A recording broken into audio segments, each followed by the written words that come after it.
feel whole. No, not if you ain't whole before the marriage. That's right. You supposed to be whole before you get married. Can't no man, can't nothing make you feel whole. You have to be whole as a woman before you get married. Because if you don't know yourself before you get married, you won't know yourself with that man. You're supposed to know yourself before you marry him, and then you be whole with him, because he's your 50% and you the other 50%. That makes that 100%. That's right. I just want to add to that. I don't care how old I am, I need chemistry. I'm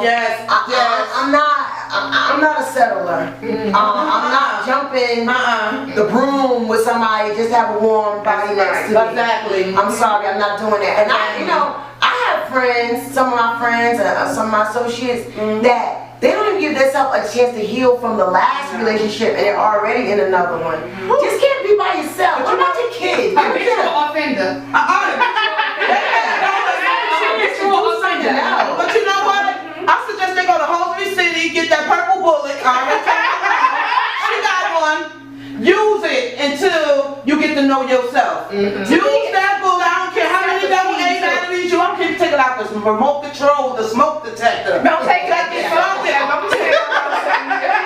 And also, I think it's self-esteem. A lot of women, You gotta live. you know, a lot of women, Take it somewhere. they have issues with the self-esteem, so they feel as though I'm with a man and he's gonna complete me, but like you said, if you don't know yourself, how can you even be in a meaningful relationship with a man, a woman, or whoever? Now I have a question. You can't. So is it self-esteem or lack of support? It's self-esteem. Because the closer I get to 40, I'm comfortable with the working and getting to know myself. Heck, that's how I get here with you beautiful ladies. Right. But then you get these big mamas and so, girl, you're almost 40. Big mama's not 40.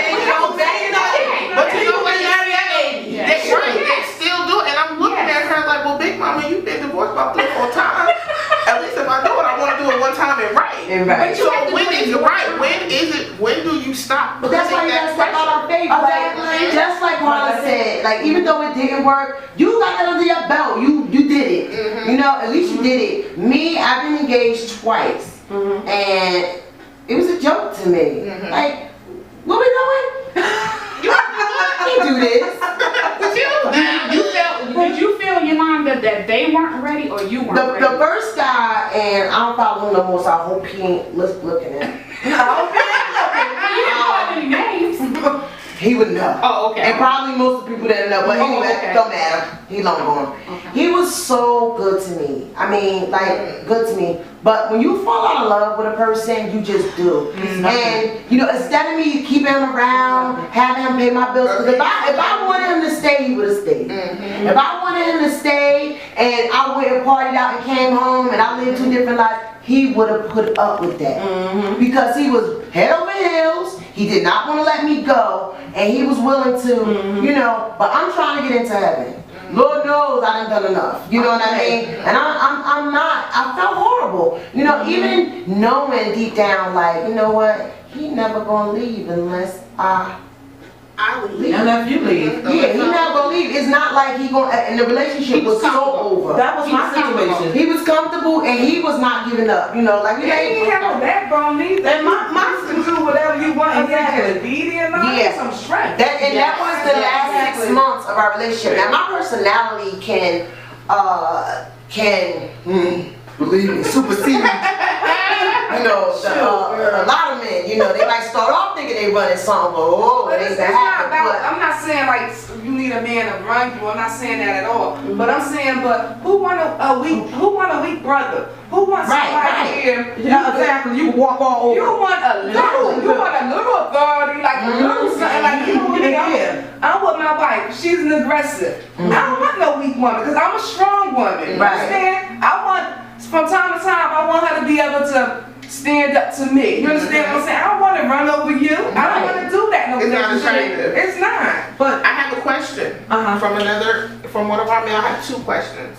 The first question, is marriage a goal or is it a rite of passage? Well, to some people, to some people, it's a goal. Some people it's a goal because they want to say they done it and they want to reach their goal and that's it. But you know what? I think marriage is neither one, what he said. marriage is supposed to be in the hands of God, and you're supposed to do it the right way. You know what I'm saying? Some people do it the wrong way, don't even know they sinning when they married. Don't even know they sinned when they got married. You know what I'm saying? You married, some people marry you for what you got. What you got in the bank, what you drive. You know what my sister used to tell me? She said the reason why, and she had, because at the time of my life, when I was going through something, because I had gained weight, I used to be small, and I'm going to tell you something, I was going through low self-esteem a long time. So I felt like any man that comes to me and say, you're beautiful, you know, you look good, I want you, you know what I'm saying? And they looking at me, my sister used to tell me, stop dressing nice. Stop acting like you got some money. Men, you won't attract them type of men that think you got something. And I did attract those men.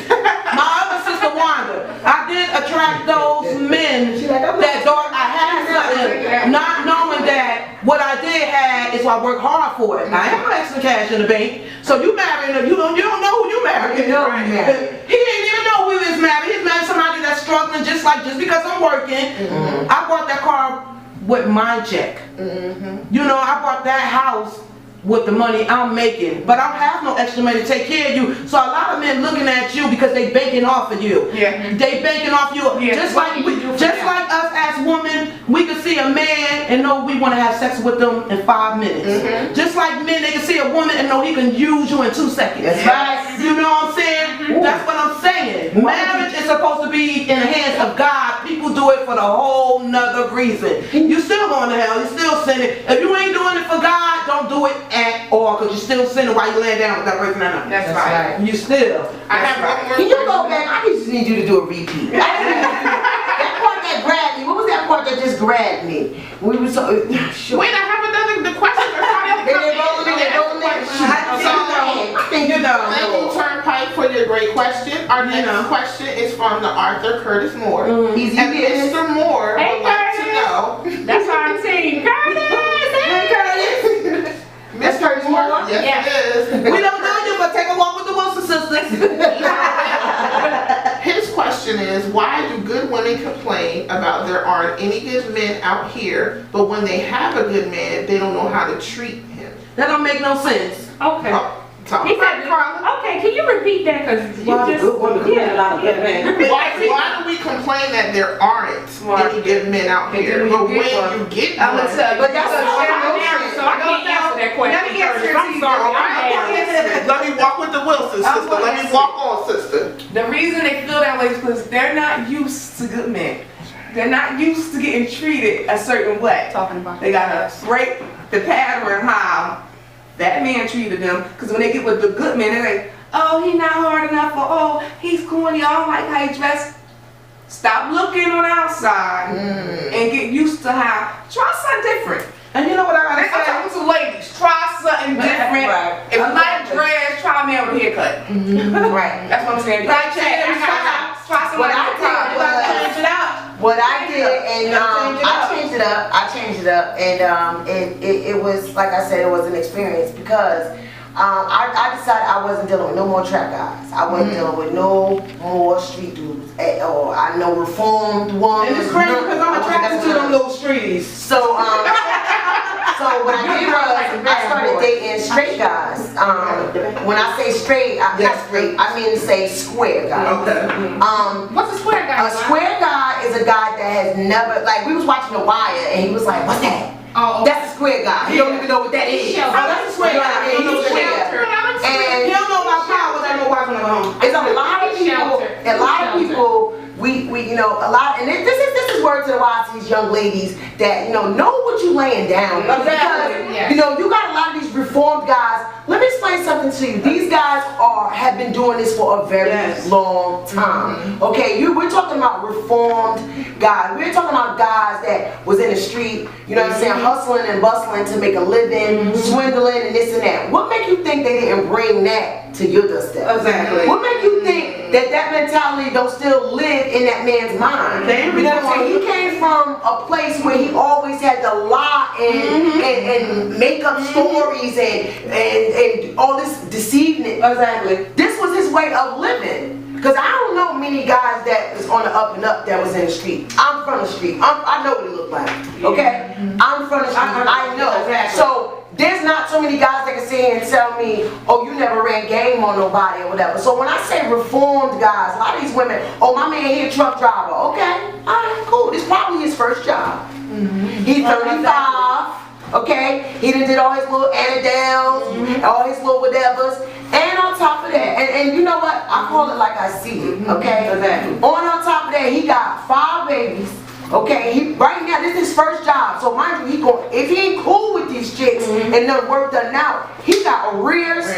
Okay, so these women so busy jumping up to marry these men that have all this baggage and stuff. Like, what you doing? You doing it just because? Okay, let me hurry up and rush and get married, so cause such and them getting married, and you marrying somebody that don't have nothing to offer you, really, you know. And I mean, it's sad to say because it is. I did it. You know what? I had nothing to offer me. I really think we need to get back to the basics, and the basics is getting to know a person first. You know, before you jumping into bed with them, thinking you want to get married to them, being their friend. You know, finding out what they like, what they don't like. You know, seeing them when they upset, seeing them when they stressed. Seeing different avenues. I think we got to get back to the basics, because if you don't, how you gonna marry somebody and you really don't know them within 90 days? I don't know. Let's talk about marriage for a second. Who's getting married and why? Why is it not priority to get married in your 20s? Like, I don't want to get married to none of y'all now. I don't. And then what is we getting married for now? And then in your 20s, like, I have 2 daughters in their 20s, and I tell them like this: do not settle down until you know yourself, because when you reach 21, 22, 25, you still getting to know yourself. You still getting to know your body. You still getting to know everything about yourself. You cannot put your all into a man when you don't know yourself. You just get to know yourself. And what we gotta stop, it's not a such thing as a good man or a good woman. It's a decent man and a decent woman. We put too many people on pedestals. That's why when a woman finds a decent man, she don't know what to do with it, because she don't know. She don't know. You know what I'm saying? We gotta stop putting these people on pedestals. You know what I'm saying? Like my girlfriend said right here, she said we gotta start getting to know these people. Even though people lie, people can lie. People can lie. People sitting in the fucking mental hospital all goddamn day long and take medication and practice them lies in their damn head. And return to you and say, you look good, girl. Girl, I don't cheat, I don't lie, I ain't got no damn kids. And lie about their children so they ain't got no kids. They got like 10 kids. But they also with Charles or Carolina land of the whole 9. They lie. You got to know. So ladies, I have another question. So, hello Miss Ronnie Hooper, happy early birthday. And her question is it wrong for a woman to propose to a man? Hell no, we living in 2016. No. Something did you propose? No. I'm not gonna touch that one. I don't agree with it when I don't either. Me either. I'm sorry. I can't. I'm gonna be honest with you, because I'm sorry. I feel that man want to have you. I mean, that's a man's job. That's a man's job. That's a man's job. That's a damn man job. Wait, this is gritty on me. I feel like that's old school for me, because you know what? I remember my grandmother, she was like a triple OG. Like she was straight gambler, hustler. My grandmother straight up. She was like, look, no romance without finance. They want something from you, you want something from them. So it's like a partnership. I remember my grandmother said that. It's a partnership. So I just really think that the man need to be the one proposing to the woman. Because we take so much away from a man. Yeah. What makes it a man's job? We take so much away from a man. What makes it a man's job? We take so much from a man being a man. We let him stay home and take care of the kids. Being a mom and dad. But you know, it ain't work. But you know what? I should agree. Because the first thing the first thing that black men say is, you know, we take on all these, oh crap, I can't keep going out. We take on all these different roles. Well, that's because we have to. We have to, but because you know, we have course, high rate of single mothers. You know, for whatever reason, whether you was in jail, maybe they got killed, whatever, he left with another girl, made some more babies. Whatever the case, it is it's something that it should be nipped in the bud. My thing is, black men never want to take responsibility. Exactly. You know, black men should start taking responsibility for black men. Yes. You know, they always the white man on my back, but the white man on our back too. The white man on our back. The white man on our back. You know, like Damn caseworkers like I'm gonna be honest. the person that mowed it was like, Seriously. that man cop that pulled me over. Seriously. I mean, it Don't play the white both card. ways. I think we have too many black men. Like, what happened to the James Evans type of guy? Like, is there so much crying and whining, and I don't have time for that. That is why I'm by myself. Let me say this. I blame them. I'm going with Kyla when I'm about to say I blame. Walk on, Wilson, sister. We pacify their ass Tell too you much. exactly, and I blame the mamas. Because first off, the black mamas let their sons stay home with the feather. Forever. And they pacify their sons. Forever, ever. And then the sons want women who pacify them and want to live off of the woman the way they live off of The mama. And then when the woman has woo, we gotta, at least we can do is have a man propose to us. Let them put on a big drawers to propose to us. We holding out everything else. Is it so hard to propose to a woman that you truly love? Right. See, you can't propose because you don't love me. You have me pretending all these years, 20 years down the road that you love me. Then you got me waiting, thinking you gonna bring a ring home. And I'm It ain't happening. Ain't got no damn money for no damn ring. You ain't got no job. Feel free to Be call home in. playing. We're definitely taking Feel calls. free to call in. The number is 973-536-1165. Call in. We'll answer any questions you have. Call in, y'all. I tell you, Carla, I totally agree. I mean, first of all, it's the man's responsibility to propose. Yes. Since when is it the responsibility of the woman? I had this guy He's on supposed to be the head of the Facebook household. say, Yes. I had this guy, grown man nonetheless, on Facebook saying how y'all women, y'all want somebody to start wifing y'all, but y'all done ran through and y'all done did this and that. I'm like, wait a minute. If you have not been married in your 20s and have started a family, you have no right to post anything because you part of the